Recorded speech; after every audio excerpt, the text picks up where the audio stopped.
Anong sabi mo? Bigla siya napatayo sa pagkakaupo na sabihin sa kanya ni Christina ang mga katagang, "Hindi pa ako handa lumagay sa tahimik. Hindi pa ako handa magpatali sa'yo din." Daig pa niya ang tinusok ng 10 karayom sa sakit na dulot ng sinabing yun sa kanya ni Christina. "I'm sorry din, alam ko masakit, pero yun ang totoo at kailangan mo yung tanggapin." Umiiyak nitong wika sa kanya. "Bakit ngayon pa, Christina? Bakit ngayon pa kung kailan bukas na ang kasal natin?" "Sorry talaga din, hindi ko intensyon na saktan ka. Nagpapakatotoo lamang ako sa sarili ko kaysa masaktan pa kita. Mahal kita din at totoo yun. Ngunit hindi pa ako handang magpakasal sa'yo." Yun lamang at mabilis siyang iniwan sa park ni Christina. Pakiramdam niya na mga sandaling yon ay gumuho ang kanyang mundo. Wala na, iniwan na siya ng babaeng pinakamamahal niya. Malungkot siyang umuwi ng bahay niya at doon ay uminom ng uminom hanggang sa malasing siya. Gusto niyang panandali ang mawala ang sakit nang sa ganon ay makaisip siya ng gagawin. Tawag sa telepono ang nagpatigil sa pag-iinom niya. "Hello tol, si Larry to. Alam mo na ba ang balita?" Kagad na bungad nito sa kanya. Si Larry ang kababata niya. Bukod doon ay parang kapatid na rin ang turing niya dito. "Anong balita?" Kinakabahan niyang tanong kay Larry. "Umalis na si Christina. Lumipad na siya ngayon papuntang New York." Hindi siya makapaniwala sa balitang yun sa kanya ng kaibigan dahil kausap lamang niya kaninang umaga si Christina. Kung alam lang sana niya na may balak ito mang-ibang bansa, di sana hindi niya ito kanina pinayagan na makawala sa kanyang paningin. Bukas na ang kasal nila. Hindi pwedeng hindi yun matuloy dahil pangalan niya at ng pamilya niya ang nakasalalay. Nagpatulong siya kay Larry na maghanap ng babaeng magiging asawa niya at nakahanda siya magbayad kahit magkano. Ngunit mukhang hindi nakikiayon ang pagkakataon sa kanya dahil walang may gusto kahit na 20 milyon ang offer niya. Sa labis na inis ay nagpakalunod na lamang siya sa alak ng gabing yon.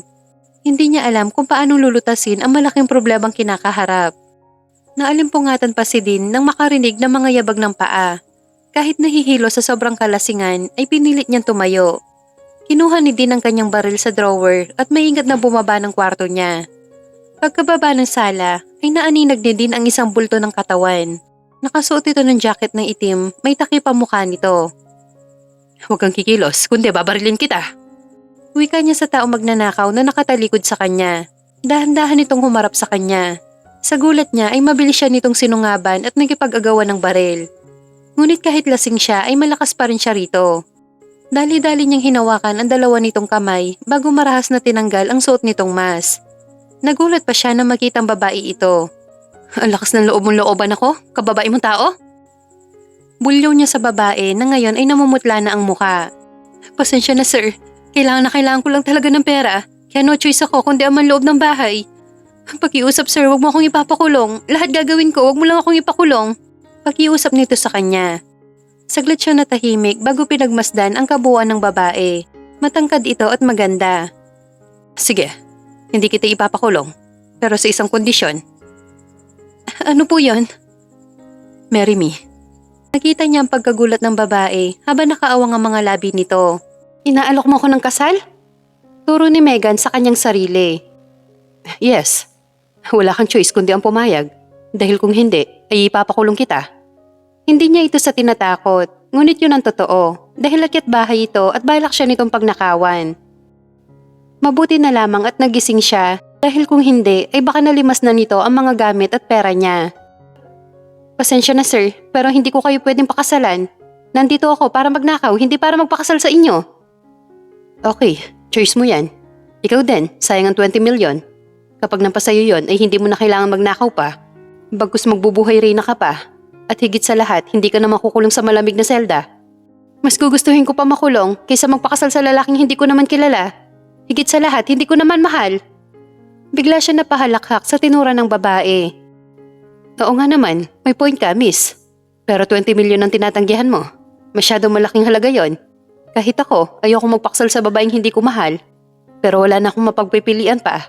Dahil bukas na ang kasal ko at wala na ang bride ko. Tulungan mo ako at tutulungan din kita. Kapag pumayag ka ngayon, mapapasayo ang pera bukas pagkatapos ng kasal natin." Samantala, napabuntong hininga na lamang si Megan sa mga tinura ng binatang kaharap. Nakaramdam siya ng awa rito nang sabihin nitong wala na ang bride nito.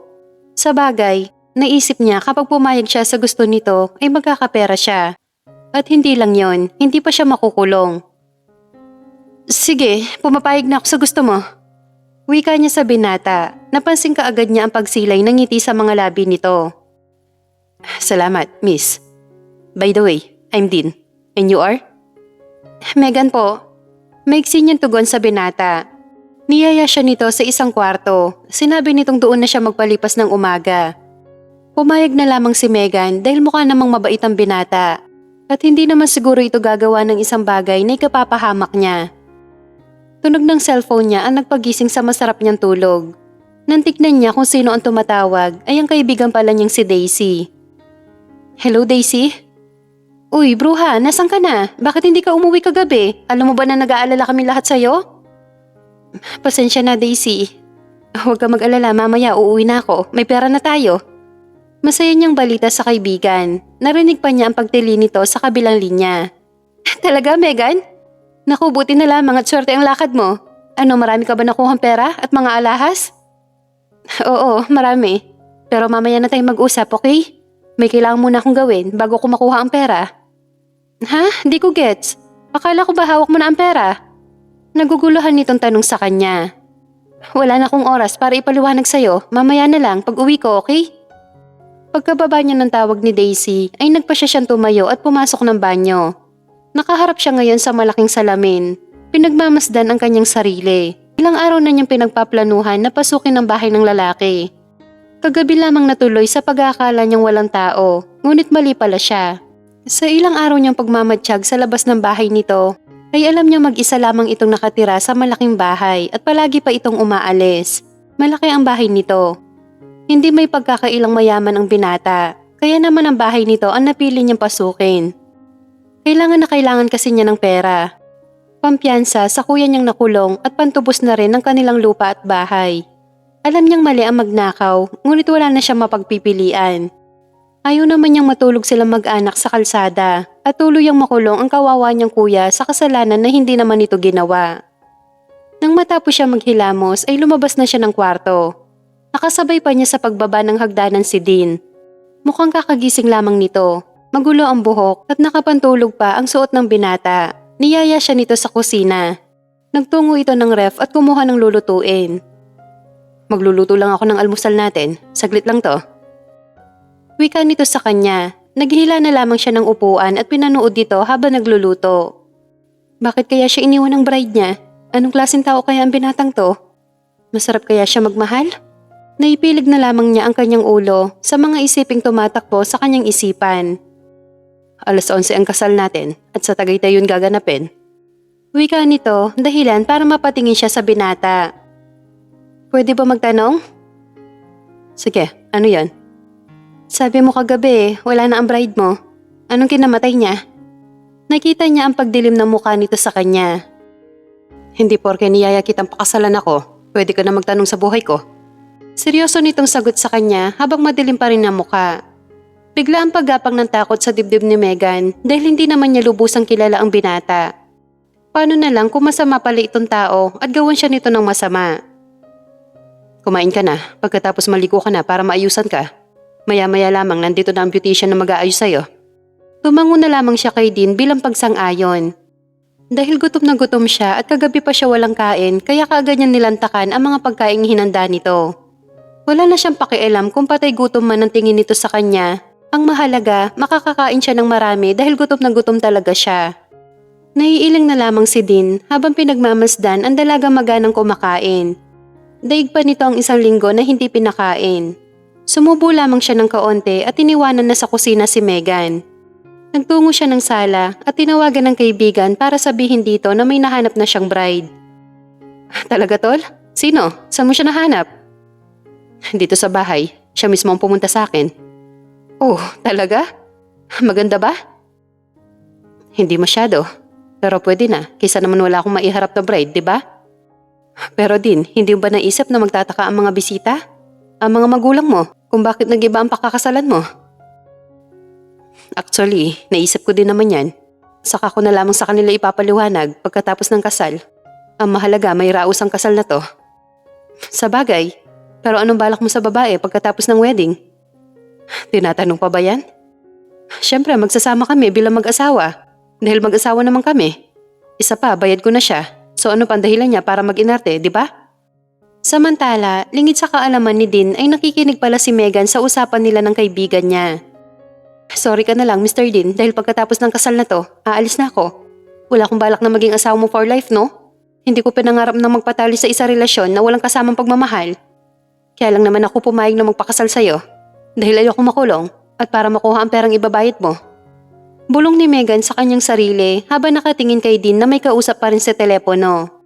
Nagpasya na siyang bumalik sa kwartong ginamit para maligo. Sa pagmamadali niyang pumasok ng banyo, ay nakalimutan pala niyang ilak ang pintuan ng kwarto. Mabilis lamang siya naligo para hindi maghintay na matagal si Dean sa kanya. Napatili siya ng malakas na makita si Dean na nakatayo malapit sa pintuan ng banyo. Anong ginagawa mo dito? Naiiling niyang tanong sa binata dahil hindi siya sanay na may kausap na lalaki. Lalo pat nakatawel lamang siya. Wala siyang suot na kahit anong panloob. Napansin niyang pinasadahan nito ng tingin ang kanyang katawan. Bakit ganyan ka makatingin sa akin? Huwag mo sabihin na may balak kang gawan ako ng masama. Sa ngayon, wala pa. Pero mamaya pagkatapos ng kasal, meron. Saka siya nito tinignan ng nakakaloko na nagpakabog sa kanyang dibdib. Bastos! Singhal niya sa binata. Magbihis ka na, parating na mag-aayos sa'yo. Gusto kong maging maganda ka mamaya nang sa ganon hindi naman ako mapahiya sa mga bisita ko. Huwag ka mag-alala, hindi ka mapapahiya. Mataray niyang sagot sa binata. Dapat lang, dahil mahal ang ibabayad ko sa'yo. Kaya kailangan mong galingan para matuwa naman ako sa'yo. Seryoso nitong Saad habang nakatingin pa rin sa katawan niya. Kung hindi ko lang talaga kailangan ng pera, hindi ako papayag na pakasalan ka. Bulong ni Megan sa kanyang sarili, ngunit mukhang narinig ata yun ng binata. Magtiis ka, dahil pumasok ka dito sa bahay ko. Bigla naman siya natahimik sa winikang yun ni Dean. Aminado naman siyang kasalanan niya kaya nandito siya ngayon sa sitwasyong ito. Ang balak lang naman niya ay magnakaw. Hindi ang magpakasal sa taong kanyang nanakawan. Marahas na napabuntong hininga si Megan. Dahil sa lalim ng kanyang iniisip ay hindi niya namalayan na nakalabas na pala ng kwarto si Dean. Makalipas ang ilang minuto ay may kumatok sa pintuan. Mabilis niya itong binuksan. Ang mga makeup artist pala yon na sinasabi sa kanya ni Dean. Niluwagan niya ang pintuan para makapasok ang mga ito. Halos isang oras siyang inayusan ng mga ito. Nang humarap siya sa malaking salamin, halos hindi na niya makilala ang sarili. Napakaganda niya ng mga sandaling yon. Kung titignan, malayong-malayo siya sa tunay na siya. Nang lumabas sila ng kwarto, ay kaagad siya nilapitan ng 3 lalaki na naka-uniform ng puti. Nasaan si Dean? Hindi niya maiwasan na magtanong sa isang lalaki. Nakaalis na po si Sir. Ang sabi niya sa amin pagkatapos mong ayusan ay ihatid ka namin sa venue. Ganun ba? Sige, umalis na tayo para matapos na to. Wika niya rito. Matapos ang halos 2 oras na biyahe ay nakarating din sila ng Tagaytay. Halos malula siya sa sobrang ganda ng ayos. Napapalibutan ito ng sari-sari mga bulaklak. Ngunit ang higit na umagaw sa kanyang atensyon ay ang banda na paborito niya na ngayon ay nandoon. Kinilig siya bigla ng mga sandaling yon. Ngunit nang maalala niya na hindi naman yun para sa kanya ay nakaramdam siya ng kaunting lungkot. Nainggit siya bigla sa totoong bride ni Dean dahil napakaswerte nito sa binata. Mayaman, gwapo at higit sa lahat mukha naman itong mabait. Ilang sandali pa ay nagsimula na ang seremonya ng kasal. Nakita niya kaagad si Dean na naghihintay sa kanya sa may altar. Pakiramdam tuloy niya ay totoo siyang bride ng binata. Wala siya sa focus habang naglalakad palapit sa binata dahil ang kanyang isip ay lumilipad na ng mga sandaling yon. Iniisip niya kung paano humalik ang isang Dean Alcaraz, kung ano ang feeling ng mahalikan nito. Nakatikim naman siya ng kiss galing sa first boyfriend niya at aaminin niyang masarap yon at nakaka-addict. Maya-maya ay bigla ang pag-ahon ng kaba sa kanyang dibdib. Hindi niya namalayan na nakalapit na pala siya sa binata. Naramdaman na lamang niya ang mainit nitong palad na humawak sa kanyang kamay. Relax, huwag kang kabahan. Bulong nito sa kanya na nagdulot ng kiliti na hindi niya maipaliwanag. Nang mapatingin siya sa mga bisitang naroon, lahat sa kanya nakatingin. Marahil iniisip ng mga ito kung bakit iba ang bride ni Dean. Kung saan lupalop ng mundo siya nito pinulot. Pasensya na, hindi ko maiwasang kabahan. Lalo na't lahat sila sa akin nakatingin.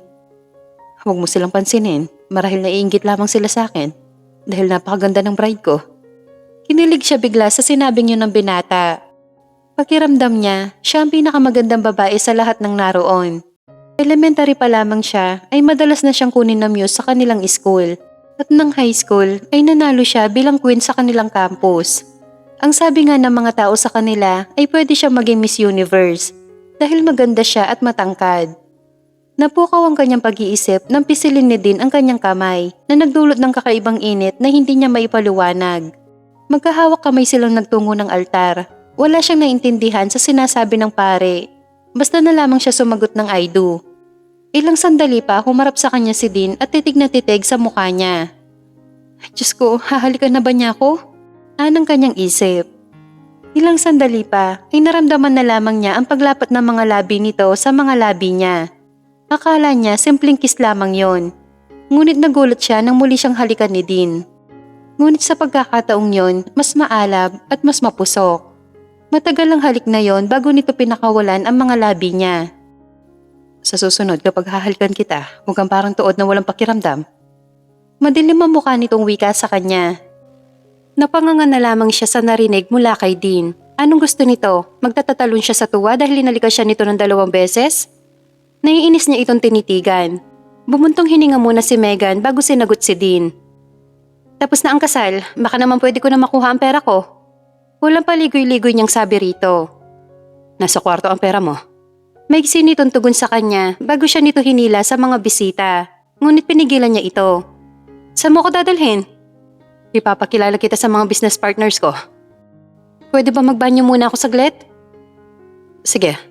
Tinawag nito ang 2 bodyguard at pinasamahan siya sa restroom. Pagdating ng restroom ay napansin niyang gustong sumama sa kanya sa loob ng 2 bodyguard ni Dean. Huwag niyo sabihin na pati sa loob ay sasamahan niyo ako. Yun po ang utos ni Sir Dean. Dito niyo na lang ako hintayin. Hindi ako sanay na may mga aliporas na nakabuntot sa akin. Huwag kayong mag-alala, hindi ko kayo tatakasan. Inis niyang wika sa 2 lalaki. Sige po ma'am, dito na lamang kami maghihintay sa inyo. Salamat. Ngunit naglabasan na ang mga tao sa comfort room ay hindi pa rin lumalabas si Megan na labis na pinagtaka ng 2 bodyguard ni Dean. Ano kaya kung pasukin na natin si Ma'am Megan? Wika ng isang lalaki. Mabuti pa nga, baka mamaya kung ano na nangyari doon, tayo pa mapapagalitan kay sir. Sagot naman ng 2 bodyguard. Pumasok nga sila sa loob ng restroom at isa-isang binuksan ang mga pintuan, ngunit wala ng katao-tao doon. Patay, natakasan tayo ni Ma'am Megan. Bulalas ng isang bodyguard. Halika, dali. Sabihin natin kay sir. Humahangos nilang nilapitan si Dean na busy sa pakikipag-usap sa mga bisita nito. Sir, may problema po. Ani ng isang bodyguard kay Dean. Ano yun? Nawawala po si Ma'am Megan. Ang sabi niya po magsi-CR lamang siya, ngunit nang pasukin namin ay wala na siya roon. Kinakabahang kwento sa kanya ng bodyguard niya. Mga inutil. Iisang babae lang natakasan pa kayo? Bulyaw niya sa 2 bodyguard. Pasensya na po sir. Hindi naman namin alam na may balak pala siyang tumakas. Hanapin niyo siya at dalhin niyo siya sa akin ngayon din. Galit niyang utos sa 2 lalaki. Copy sir. Tarantang umalis sa kanyang harapan ang 2 habang siya ay nanggigigil kay Megan. Sinuyod nga ng mga bodyguards niya ang buong lugar ngunit hindi na makita si Megan maging sa mga terminal ng bus papuntang Maynila. Nagpupupuyos sa sobrang galit si Dean, hindi niya sukat akalain na matatakasan lamang siya ng isang babae. Humanda ka, dahil pagbabayaran kita sa ginawa mo to sa akin. Mabilis na lumipas ang mga buwan at taon, ngunit bigo pa rin siyang mahanap si Megan. Baka ito na ang sign para tumigil ka na sa paghahanap kay Megan, tol. 4 na taon mo na siyang hinahanap, ngunit hanggang ngayon ay wala pa rin. Mahirap hanapin ng taong ayaw magpahanap, yan ang ilagay mo sa utak mo. Wala akong pakialam kung abutin man ng ilang dekada ang paghahanap ko. Basta ibabalik ko siya dito at pagbabayarin ko siya sa ginawa niyang pagpapahiya sa akin.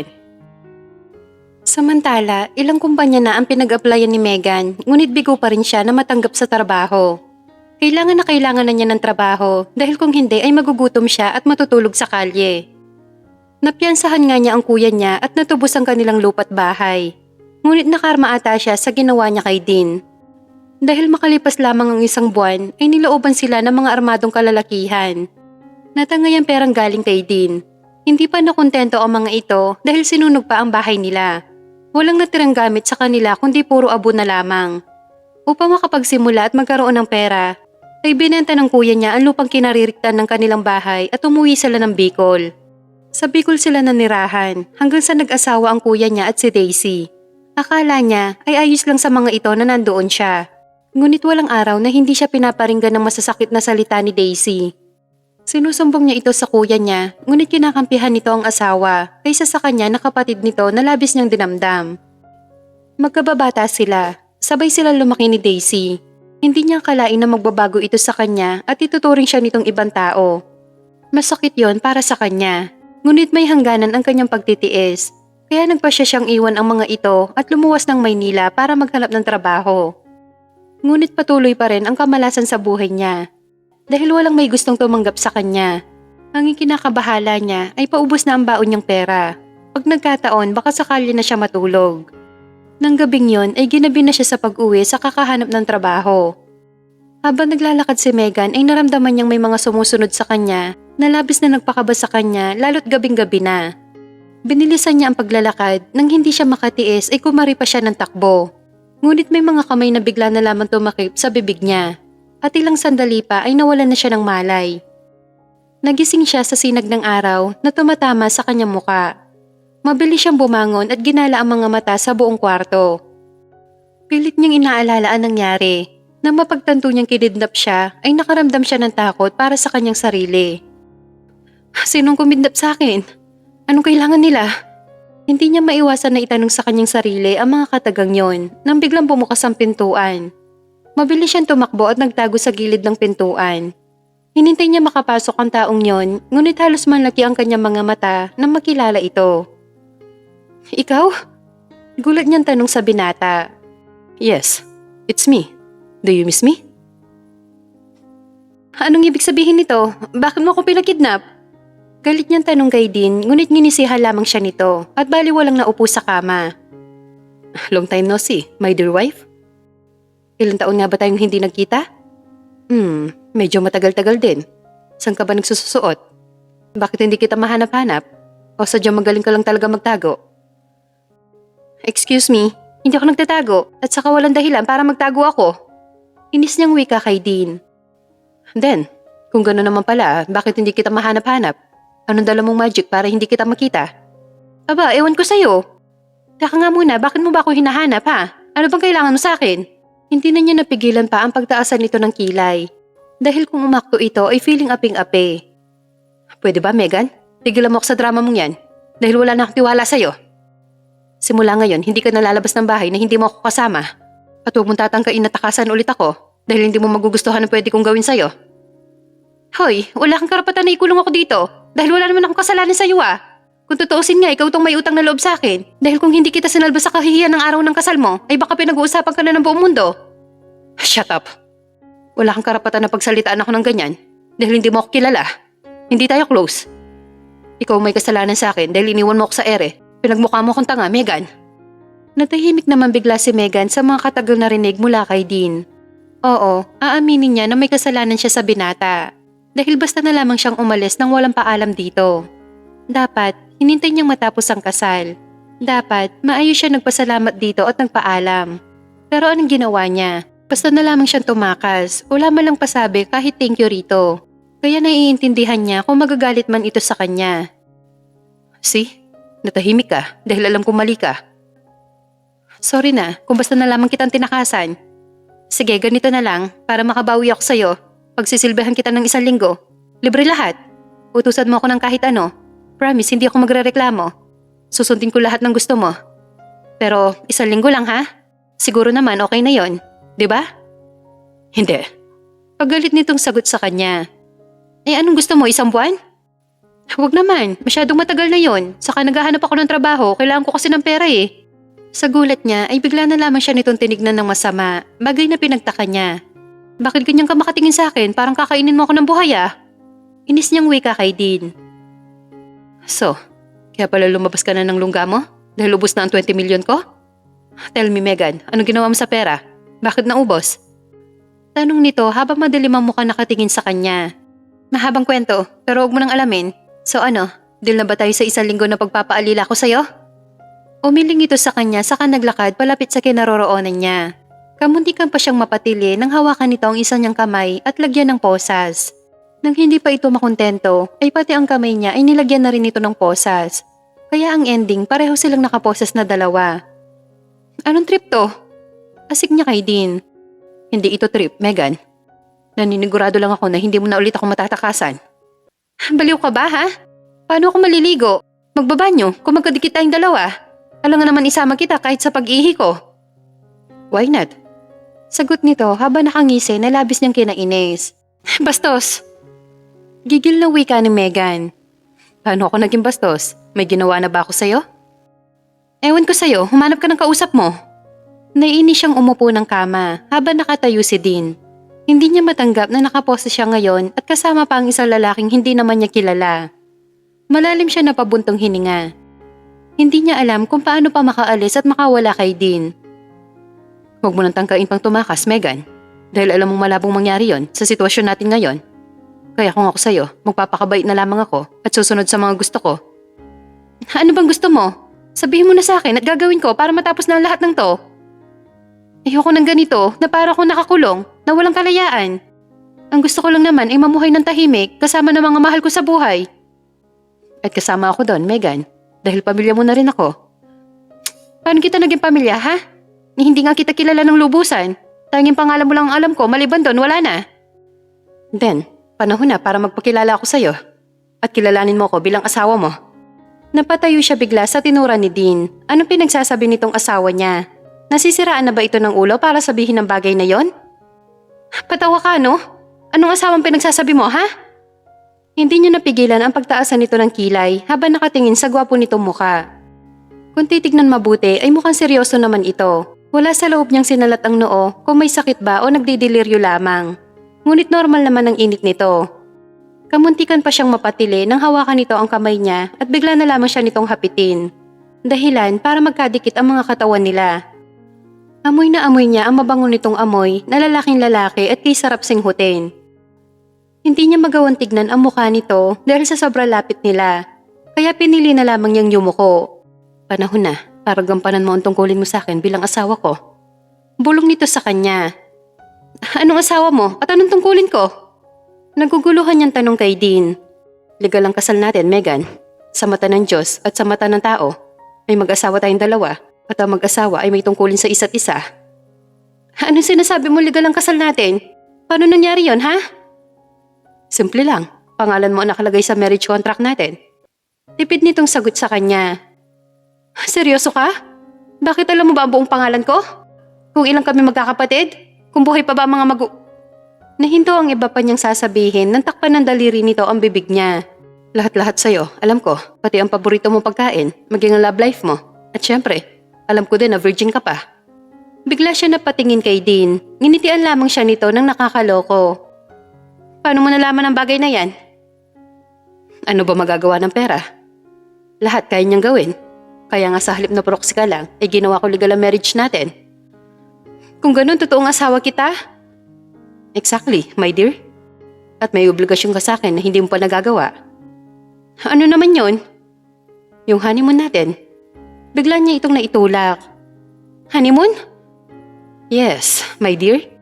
Ngayon na nandito ka na, ihanda mo na ang sarili mo para sa honeymoon natin.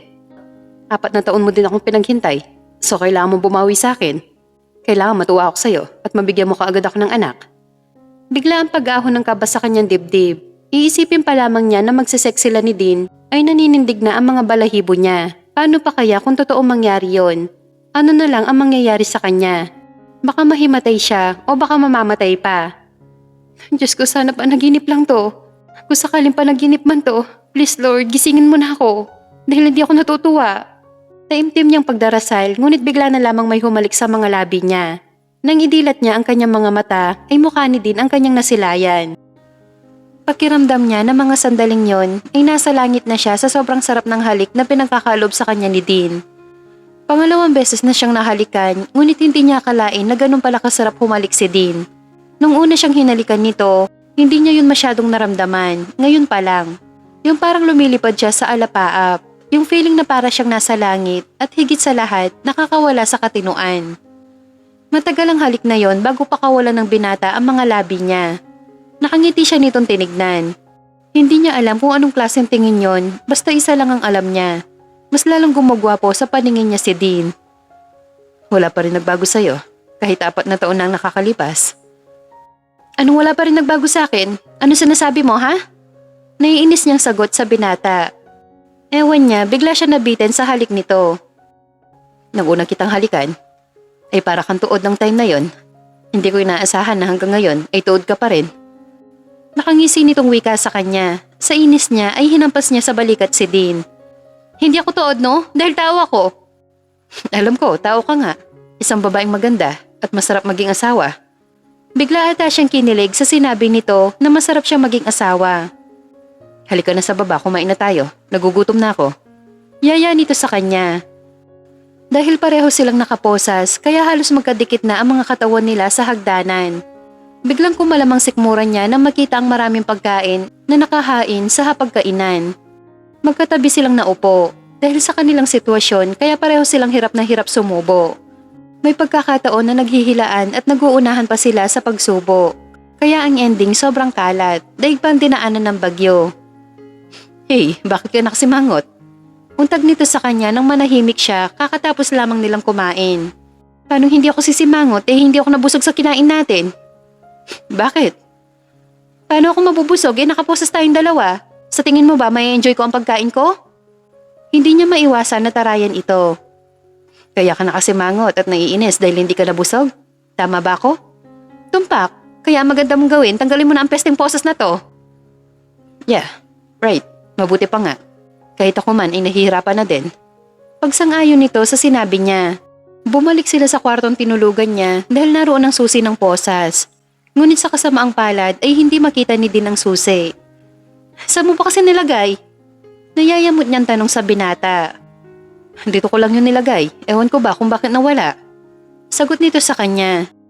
Kailangan mong mahanap yun. Kundi matutulog tayo magkatabi at yun ang hindi pwede. Bakit naman hindi pwede? Sa pagkakaalala ko kasi, ang mag-asawa ay nagtatabi sa pagtulog. Pero bago matulog ay naglalaro muna sila. Sagot sa kanya ng binata habang nakangiti ng nakakaloko. Ano laro ang pinagsasabi mo, ha? Alam mo, kaysa dumada ka ng dumada dyan, hanapin mo na ang susi dahil gusto ko nang gumamit ng banyo. Wala nga, hindi ko makita. Hayaan mo na, bagay naman sa atin na magkadikit Alam mo, ikaw, siguro may masama kang balak sa akin kaya gusto mo nakaposes tayong dalawa. Hoy, Mr. Dean, para sabihin ko sa'yo, hindi mo ako makukuha kahit anong gawin mo. Talaga, Megan? Oo. Sigaw niya sa pagbumuka ni Dean. Ngunit mukhang mali ata ang ginawa niya dahil bigla na lamang siya nitong tinulak sa kama. Dahilan para mapahiga siya. Titig na titig ito sa mukha niya. Kung nakakatunaw lamang ang mga titig nito sa kanya, ay baka kanina pa siya nalusaw na parang ice cream. Ano nga ba ang sinabi ko sa'yo kanina? Anong sinabi mo, ha? Wala akong maalala. Bakit? May amnesia ka na ba? May halong pangaasar na sagot nito sa kanya. Wala pa, pero malapit na. Okay, pero bago ka magka-amnesia, kailangan muna natin mag-honeymoon. Dahil masyado na matagal ang 4 na taon. Ay, Diyos ko Lord, kukunin na ba niya ang puri ko? Huwag naman po, hindi pa ako ready. Hindi pa ako naliligo. Stop! Sigaw niya kay Dean. Ano na naman ba ha, Megan? Naiinis nitong sagot sa kanya. Pwede ba maligo muna ako? Kahapon pa kasi ako naligo. Tapos galing pa ako sa maghapong paghahanap ng trabaho. Kaya lagkit-lagkit ko na. Okay, sabay na tayong maligo. Ano? Nanlaki bigla ang mga mata ni Megan sa sinabing yun ni Dean. Nabatukan tuloy niya nang wala sa oras ang kanyang sarili dahil sa katabilan ng dila niya. Ano ka? Sinuswerte? Siguro may pagnanasa ka sa akin, no? Tapos gusto mo habang nasa banyo tayong dalawa ay... Hindi niya maituloy ang naisabihin, nagulat pa siya nang si Dean na ang nagsabi sa sasabihin sana niya. Mag-sex ba? Hoy, ang bastos ng bunganga mo. Konting preno naman. Kasi nandito ako at babae pa. Inis niyang wika kay Dean, saka nagmarcha papuntang banyo. Huli na nang maalala niya nakaposes nga pala silang dalawa. Diyan ka lang sa labas, kailangan ko na magbawas. Taas kilay niyang wika sa binata. Hindi pwede, nakita mo nakaposes tayong dalawa. Kung nasaan ka, dapat kasama mo ako. Kahit anong pigil niya sa binata, ay sinunod pa rin nito ang gusto. Wala siya nagawa ng tuluyan itong makapasok ng banyo. Magbawas ka na, dali. Utos nito sa kanya. Paano ako magbabawas? Nandito ka. Alam mo, pagod na ako makipagtalo sa'yo. Ang maganda mong gawin, hanapin mo yung susi para makawala na tayong pareho sa pesteng-poses na to. Para ano? Para takasan mo ulit ako? Sorry, pero hindi na ako papayag na matakasan mo. Sa ayaw at gusto mo, dito ka natitira, kasama ko. Natahimik siya bigla sa pagtaas ng boses ni Dean. Nakaramdam siya ng kaba, lalo na nang lumapit ito sa kanya. At basta na lamang siyang siliin ng halik sa mga labi. Hindi siya nakahuma sa ginawa nito. Nagmistula siyang tuod habang pinapakiramdaman ang susunod na gagawin sa kanya ng binata. Hindi niya maintindihan ang sarili. Tutol siya sa ginagawa nitong kapangahasan sa kanya. Ngunit gustong-gusto naman ng katawan niya ang ganoong pakiramdam. Ilang sandali pa bumaba ng bumaba ang mga halik nito sa kanya na nagdulot ng kakaibang pakiramdam. Lalo na nang mamasyal ang isa nitong palad sa kanyang katawan. Napatili pa siya nang maramdaman ng malamig na tubig na nagmumula sa shower, habang abala pa rin si Dean sa ginagawa sa kanya.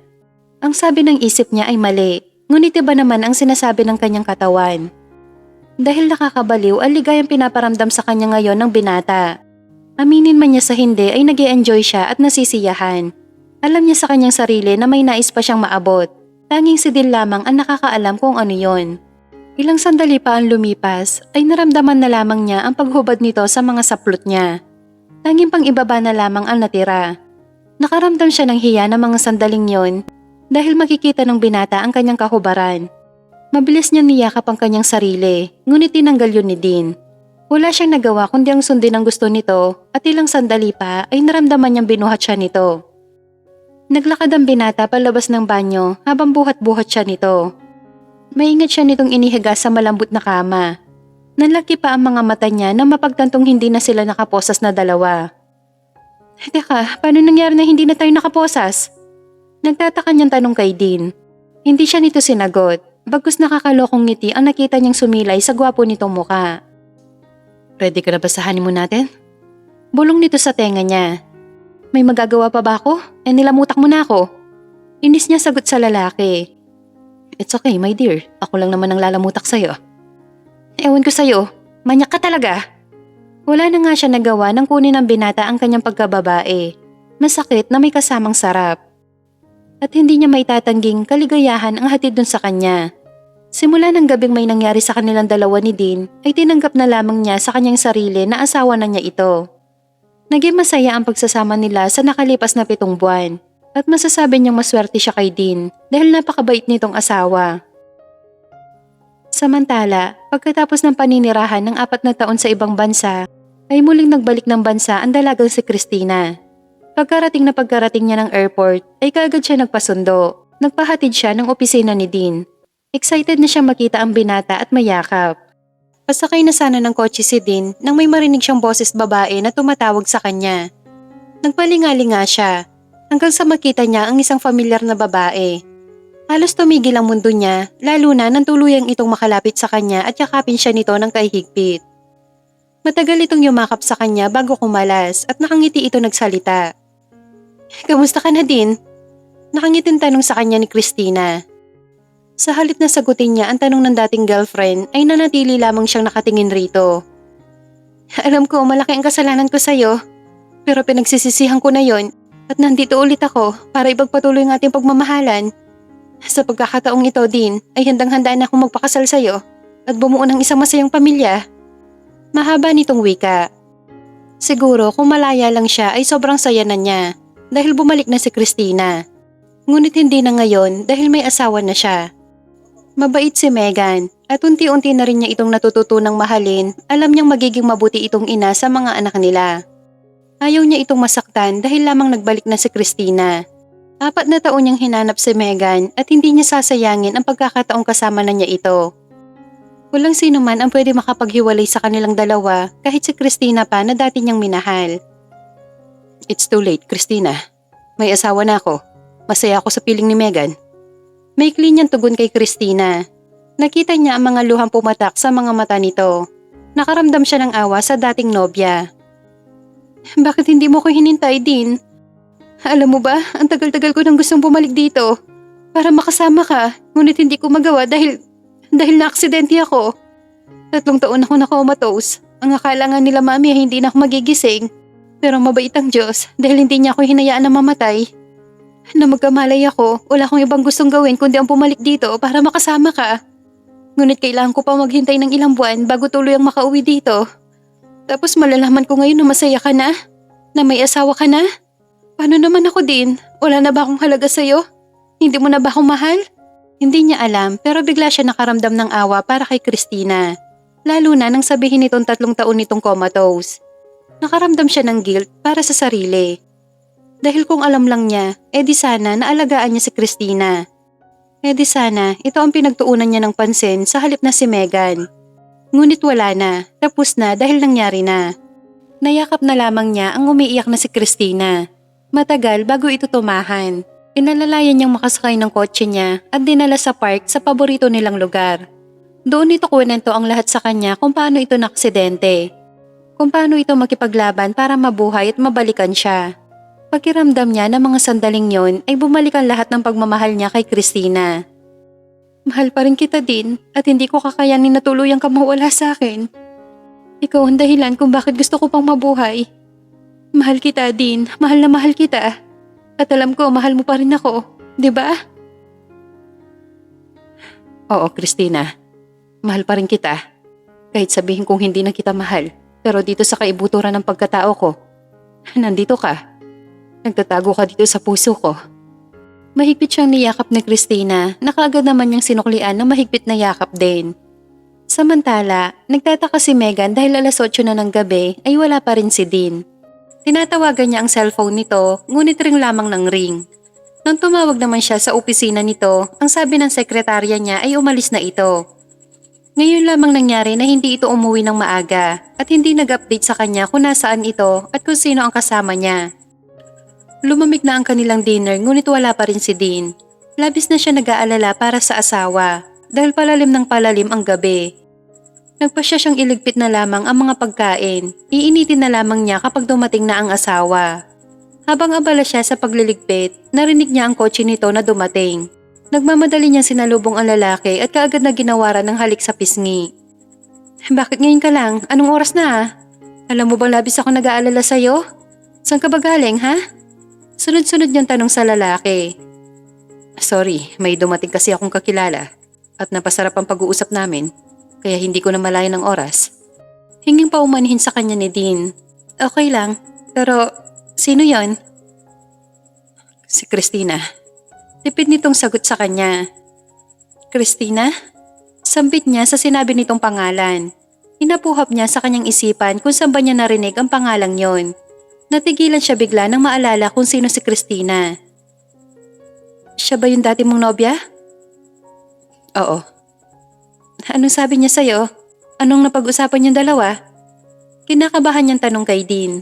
Hindi niya alam pero bigla na lamang nabalot na matinding kaba ang kanyang puso. Mahal pa rin ako ni Christina at gusto niyang ipagpatuloy namin ang aming relasyon. Anong sabi mo sa kanya?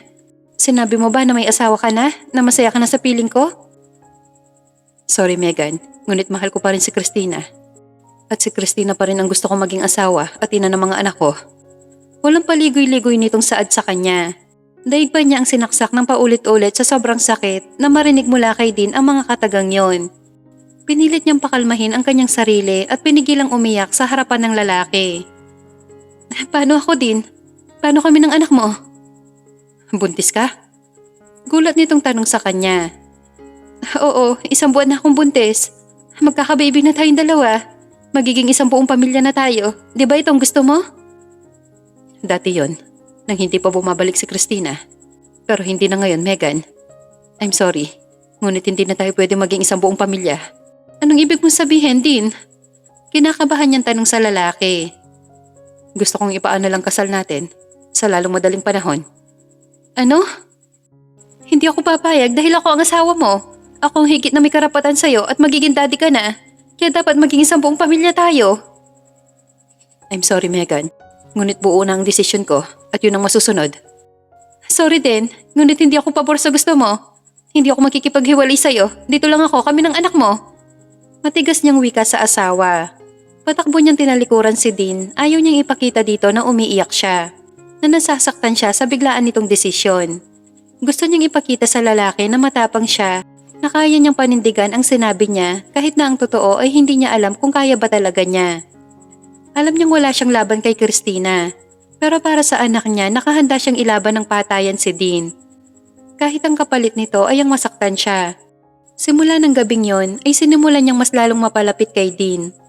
Kung noon hindi siya nag-e-effort na dalhan ito ng lunch sa opisina nito, ngayon todo effort na siya. Kung kinakailangan na bantayan niya ang lalaki ng 24/7 ay gagawin niya. Huwag lamang ito maagaw sa kanya ni Christina. Nakangiti siyang pinapasok ng guard. Sumakay kaagad siya ng elevator. Siniguro niya maganda siya sa paningin ng asawa.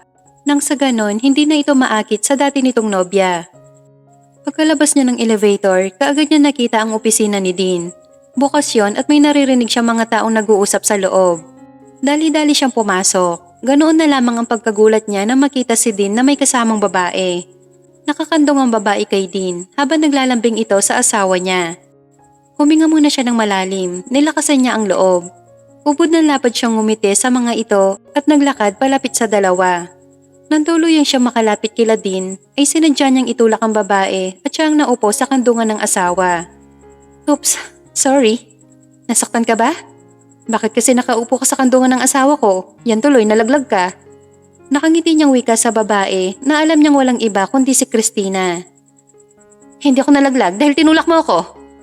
Nakasimangot nitong tugon sa kanya. Ganun ba? Sorry ha, hindi kasi kita nakita. Siya nga pala, mahal kong asawa.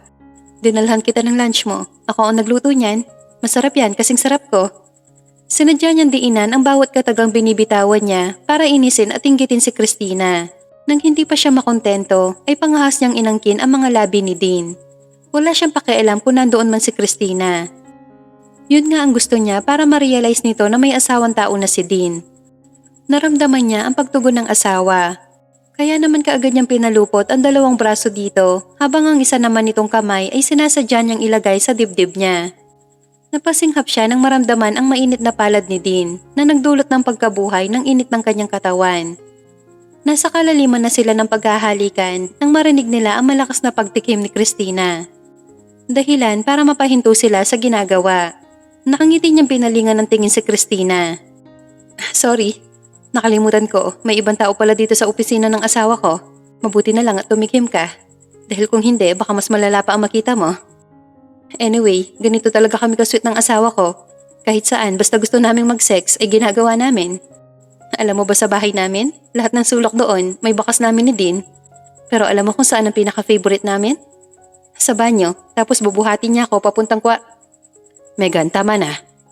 Putol ni Dean sa gusto pa sana niyang sabihin kay Christina. Sorry Dean, napakwento tuloy ako. Anyway, I'm Megan. At ikaw si Christina? Na ex-bride ng asawa ko, di ba? Sabay lahad niya ng palad, ngunit hindi siya nito pinansin. I have to go, Dean. Tatawagan na lamang kita mamaya. Kaagad na paalam ni Christina sa asawa niya. Okay, see you later. Maiksing tugon ng magaling niyang asawa. Nangingit-ngit siya dahil kung mag-uusap ang dalawa ay parang wala siya doon. Nang makalabas si Christina ay yakman tatayo na sana siya sa pagkakakandong kay Dean nang pigilan siya nito. Saan ka pupunta? Walang kabuhay-buhay nitong tanong sa kanya. Tatayo na at uupo sa sofa. Hindi mapigilan ang inis sa kanyang boses. Nagulat na lamang siya nang basta na lamang ang kinini Dean ang kanyang mga labi. Habang isa nitong kamay ay abala sa pagtatanggal ng butones sa suot niyang dress. Napaliyad pa siya nang maramdaman ang mainit nitong palad. Na ngayon ay sinasamba na ang kanyang dalawang dibdib. Dean, anong ginagawa mo? Baka may makikita sa atin. Wika niya rito nang pakawalan ang mga labi niya. Walang nakakapasok dito hanggat hindi ko sinasabi. Saka gusto ko lang ituloy ang nasimulan mo kanina. Namula siya bigla sa tinura ni Dean. Kaya lang naman niya yun nagawa para ipakita kay Christina na siya na ang kinababaliwan ni Dean. Para hindi na nito tangkain na agawin sa kanya ang asawa niya. Sorry Dean, hindi ko naman yung gustong gawin. Nagawa ko lang yun para… Shh, whatever. Alam mo ba na dahil sa ginawa mo, binuhay mo ang natutulog kong… Kaagad niyang tinakpan ang bibig nito dahil alam niya kung anong sasabihin nito. Nagpaubaya na lamang siya sa asawa na muli nitong sakupin ang mga labi niya. Ilang sandali pa ay tuluyan nitong nahubad ang suot niyang damit. Bagamat malamig ang buga ng aircon ay hindi niya yun maramdaman. Dahil daig pa niya ang sinisilaban ng apoy sa matinding init na pinaparamdam sa kanya ng mga sandaling yun ni Dean. Nang matapos nilang pagsaluhan ng mainit na sandali, ay kagad siyang tumayo at dinampot ang mga damit at sinuot. Sabay na ba tayong uuwi? Wika niya sa asawa. Mauna ka na, ipapahatid na lamang kita sa driver. Bakit? Saan ka pupunta? Kay Christina ba? Din naman, hindi ka pa ba nakontento sa akin? Kulang pa ba ako sa'yo para pagkatapos mo akong gamitin ay ibang babae naman ang gagamitin mo? Hindi niya napigilan ng sarili na sabihin yun sa asawa. Ano ba ang sinasabi mo?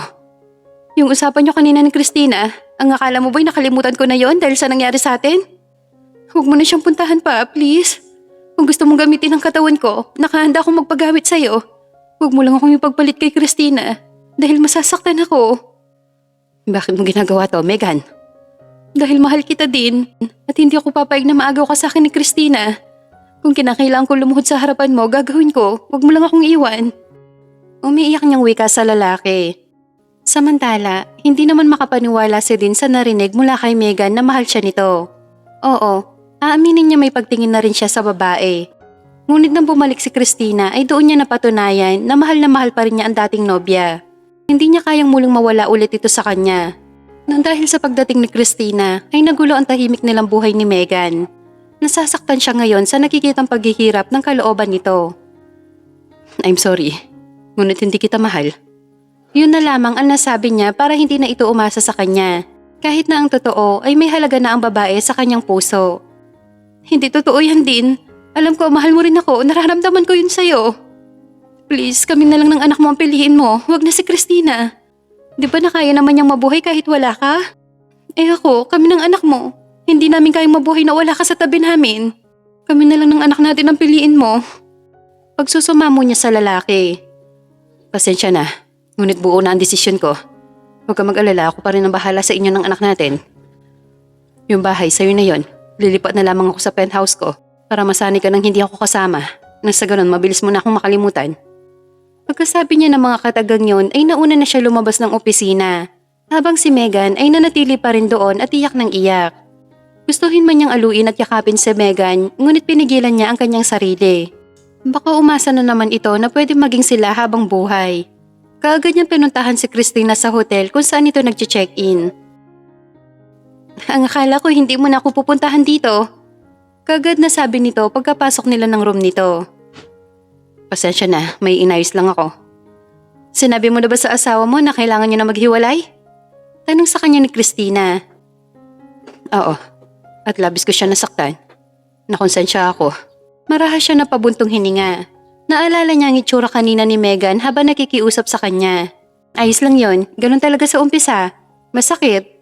Ngunit hindi magtatagal ay maiintindihan din niya ang lahat at matatanggap na tayo talaga ang totoong nagmamahalan. Tumango na lamang siya bilang pagsang-ayon kay Christina. Naramdaman niya ang pagsiksik sa kanya nito at ilang saglit pa naglalakbay na ang isa nitong kamay sa kanyang katawan.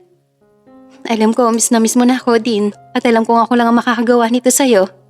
Bulong nito. Christina, please. Hindi ako nandito para may mamagitan sa ating dalawa. Gusto ko bago natin gawin to, ay maayos na ang lahat sa amin ni Megan. Mag-asawa pa rin kami at malitong gusto mong mangyari. Bakit kailangan na ako mag-adjust, ha? Tayo ang totoong nagmamahalan, proxy ko lang siya. Ako ang totoong nagmamayari sa'yo. Sa akin ka lang din, bakit kailangan natin pigilan ng mga sarili natin nang dahil lamang sa Megan na yon?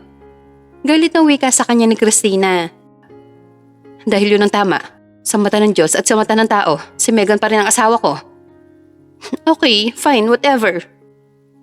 Salamat sa pangunawa mo. Mahal kita. Lahat gagawin ko para bumalik ka sa akin. Pero sana dito ka na lang mag-stay, kasama ko. Pwede ba yon? Nagpakyut pa ito sa kanya. Sorry, pero hindi pwede, Christina. Huwag ka mag-alala. Pagkatapos ng annulment namin, pwede na tayong magsama. At kaagad nating ayusin ang kasal natin. Talaga? Masaya siya nitong niyakap. Kinagabihan, hindi nga umuwi ng bahay si Dean, bagay na kinalungkot naman ni Megan. Naiisip pa lamang niya na magkasama si Dean at Christina ay kaagad na siyang nasasaktan. Masakit sa kanya ang nangyaring ito sa relasyon nila mag-asawa. Sinisisi niya si Christina dahil bumalik-balik pa ito. Masaya na silang dalawa ni Dean, lalo pa ngayon na magkakababy na sila. Pero biglang nawala ang kasiyahang yon nang dumating ang babaeng yon. Gustuhin man niya magwala, ngunit hindi niya magawa dahil hindi naman siya ganoong tao. Mapait siyang ngumiti at tumingin sa kalangitan. Nakita niya ang mga bituin na nagkikislapan at ang napakaliwanag na buwan. Magdamag siyang hindi natulog ng gabing yon sa kakahintay sa asawa, ngunit walang din na dumating. Gustuhin man niyang umalis, ngunit hindi pwede dahil wala naman siyang mapupuntahan. Ayaw naman niyang umuwi ng probinsya at pumisan sa bahay ng kuya niya. Simula ng araw na yon ay pinilit niyang tanggapin na hindi na siya babalikan ni Dean, na masaya na ito sa piling ni Christina. Kahit mahirap ay pinilit niya magpakatatag para sa kanyang anak. Dahil yun na lamang ang mayroon siya at alam niyang hindi siya nito iiwan. Mabilis na lumipas ang 6 na buwan, malaki na ang kanyang tiyan at nakapag-ultrasound na rin siya. Napag-alaman niyang lalaki ang kanyang anak na labis niyang kinatuwa. Gustuhin man niyang sabihin kay Dean ang tungkol sa bagay na yon, ngunit pinigilan niya ang kanyang sarili. Sa totoo lang, ay miss na niya ang kanyang asawa. Gusto niya makita ang gwapo nitong mukha, ang mga ngiti nito na nagpapakilig sa kanya. Ngunit hanggang pangarap na lamang siya dahil masaya na ito sa piling ni Christina. Samantala, ilang buwan na ang nakakalipas simula na magkabalikan silang dalawa ni Dean. Ngunit hanggang ngayon ay hindi pa rin ito inaasikaso ang annulment nila ni Megan na labis niyang kinakainis. Gustong-gusto na niya magpakasal silang dalawa at bumuo ng isang masayang pamilya. Ngunit paano mangyayari yon kung kasal pa ito kay Megan? Ayaw niyang isipin na kaya walang hakbang na ginagawa si Dean dahil ayaw nitong maanal ang kasal kay Megan dahil mahal niya ang babae. Tinungga niya ang hawak na bote ng wine at mapait ng ngumiti. Kinahapunan, pinuntahan niya sa penthouse nito si Dean. Dahil araw na linggo kaya nandoon lamang ang binata. Nagulat pa nga ang lalaki na makita siya dahil wala naman siyang sinabi na pupuntahan niya ito. Mahal na mahal kita Dean. Alam mo yan, wala akong ibang gustong mangyari kundi ang maging masaya ka. Panimula niya rito. Alam ko naman yon, Christina. Siguro nga din, ay mahal mo pa rin ako. Pero hindi na gaya dati na buong buo. Ngayon kasi ay nahahati na ang pagmamahal mo sa akin at kay Megan. Alam ko mas mahal mo na si Megan kaysa sa akin. Christina, balikan mo na siya din. Kailangan ka niya at ng anak niyo. Sorry kung naging selfish ako. Mahal kasi kita eh. Balikan mo na ang mag-ina mo. Bumawi ka sa kanila sa ilang buwan na wala ka sa tabi nila. Paano ka? Huwag mo kong alalahanin. Kaya ko ang sarili ko. At least nasubukan natin na ipagpatuloy ang pagmamahalan natin. At alam natin pareho na hindi natin maibabalikan dati. Dahil alam ko, mahal mo na si Megan at nararamdaman ko yon. Sa tuwing gusto kong may mangyari sa atin, umiiwas ka. Alam ko na di mo kayang lokohin si Megan. Alam ko na aawa ka lang sa akin. Mahaba nitong wika sa kanya. Salamat Christina. Hindi mo lang alam kung gaano mo ako pinasaya. Sorry kung hindi na matutupad ang mga pangarap natin. Hindi man naging tayo sa huli. Walang nagbago. Nandito pa rin ako bilang kaibigan mo. Mahigpit niyang niyakap si Christina. Tunay nga napakabusilak ng puso nito. Walang pagsidla ng saya ni Dean dahil sa wakas mababalikan na niya si Megan. Sa totoo lang, matagal na niyang balak kausapin si Christina tungkol sa bagay na yon. Ang kaso, humahanap pa siya ng tamang pagkakataon. Ayaw naman niyang masaktan ito ng sobra, lalo pat kagagaling lamang nito sa pagkakomatose. Sadyang mabait ang Diyos dahil ito na ang gumawa ng way para si Christina na mismo ang magparaya. Salamat sa lahat, Dean. So paano, alis na ako? Ikaw, ano pang ginagawa mo? Kumilos ka na. Puntahan mo na ang mag-ina mo. Utos niya kay Dean. Pagkiramdam ni Christina ay gumaan bigla ang kanyang pakiramdam dahil pinakawalan na niya si Dean. Alam niyang tama ang naging desisyon niyang yon at karapatan ni Dean at Megan ang maging masaya. At sino siya para ipagkait yon sa dalawang puso nagmamahalan. Kinabukasan, habang abala sa pagdidilig ng mga halaman si Megan, ay nakita niya ang pagdating ng sasakyan ni Dean. Labis ang tuwa niya dahil sa wakas, dinalaw din siya nito. Gustong-gusto niya itong salubungin at yakapin, pero pinigilan niya ang kanyang sarili dahil hindi na niya asawa ang lalaki. Good morning. Nakangiti nitong bati sa kanya. Good morning din. Mabuti naman nagawi ka dito. Ang tagal mong hindi pumunta dito ah. Pasensya na, sobrang busy ko lang. Kamusta ka naman dito at ang baby natin? Okay naman din, nakapagpa-ultrasound na din ako. At baby boy ang anak natin. Masaya niyang balita kay Dean. Nakita niya ang saya sa mukha nito. Napakagandang balita niyan, Megan. Tiyak na matutuwa si na mama at papa nito. Siya nga pala, may kailangan ka? At napadalaw ka dito? Oo, Megan. Gusto ko kasing iabot sa'yo itong imbitasyon ng kasal ko. Nawala bigla ang saya niya sa narinig mula kay Dean. Kasal mo? Paano nangyari? Hindi pa annulled ang kasal natin? Naguguluhan niyang tanong sa lalaki. Oo, pero walang imposible kapag may pera, Megan. Open it. Utos nito sa kanya. Saka ko na lamang bubuksan, madumi ang kamay ko. Pagdadahilan niya sa asawa, dahil ang totoo, hindi niya kayang makita ang nilalaman ng imbitasyon. Okay lang, kahit madumihan. Gusto ko kasing buksan mo yan habang nandito pa ako para makita ko ang reaksyon mo. Sadista ka ba, Dean? Alam mong masasaktan ako, pero bakit pinapamukha mo pa rin sa akin na wala akong halaga sa'yo? Hindi niya napigilan ang paggaralgal ng kanyang boses. Naiinis siya kay Dean dahil gusto pa nitong makita kung paano siya masaktan. Pasensya na pero hindi ako makakarating sa kasal niyo at hindi ako magsisinungaling sa'yo kung ano ang dahilan ko. Nasasaktan ako, hindi ko kaya makita na ikakasal ka sa ibang babae. Alam ko, gusto ko sa'yong sabihin na hindi si Christina ang pakakasalan ko. Napatingin siya bigla kay Dean habang hindi nawawala ang ngiti sa mga labi nito. Hindi kay Christina? Kanino? Huwag mo sabihin sa akin na may ibang babae ka na naman. Kung gusto mong malaman, edi buksan mo. Dahil kilalang kilala mo siya. Kahit ayaw man niya, ay napilitan siyang buksan ng imbitasyon.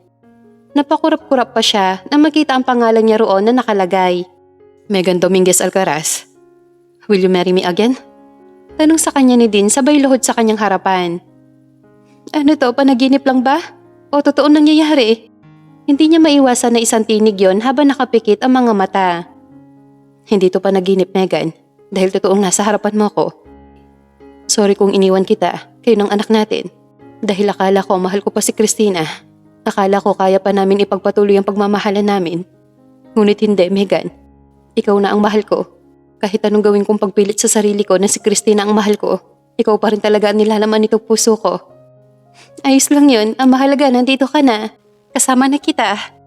Alam ko naman na bago pa lang tayong mag-asawa, kaya di mo pa malalaman kung gaano kalalim na ang pagmamahal mo sa akin. Kaya natanggap ko at hinayaan muna kita na makapag-isip. Pahig ako magpakasal ulit sa'yo. Tumayo ang lalaki at niyakap siya. Pero paano si Christina? Huwag mong alalahanin si Christina. Naramdaman niya siguro na ikaw talaga ang mahal ko, kaya nagpaubaya na lamang siya. Mabait si Christina, alam kong pwede kayo maging magkaibigan. Asan siya? Gusto ko magpasalamat sa kanya. Bumalik na siya sa New York at baka doon na siya mag-stay kasama ng magulang niya. Sayang naman, hindi man lang ako nakapagpasalamat sa kanya ng personal. Kasi kung hindi siya umalis dati, kung hindi ako nag-proxy sa kasal niyo, hindi kita makikilala. Kaya kailangan ko magpasalamat sa kanya. Hayaan mo tatawagan natin siya para makapagpasalamat ka sa kanya. Sorry Megan kung iniwan kita, kayo ng anak natin. Pangako babawi ako sa inyo. Sa mga araw na wala ako sa tabi niyo. Kahit hindi na, ang mahalaga nandito ka na ulit sa amin. I love you. Masuyo siyang hinalikan sa mga labi ni Dean. Namiss niya ang mga halik nito. Matuling lumipas sa mga araw at buwan. Normal niyang isinilang ang kanilang panganay na si Gail. Kamukhang kamukha ito ni Dean. Halos wala ito nakuha sa kanya. Pinaramdam nga sa kanila ni Dean kung gaano sila nito kamahal. Paglabas nila ng hospital ay kaagad nitong inasikaso ang kanilang second wedding. At kasabay na ang binyag ng kanilang anak. Wala na mahihiling pa si Megan dahil binigyan siya ng Panginoon ng masayang pamilya. Natatawa na lamang siya sa tuwing naaalala kung paano sila nagkakilala ni Dean. Hindi niya akalain na ang may-ari ng bahay na kanyang ninakawan ay nanakawin pala ang kanyang puso.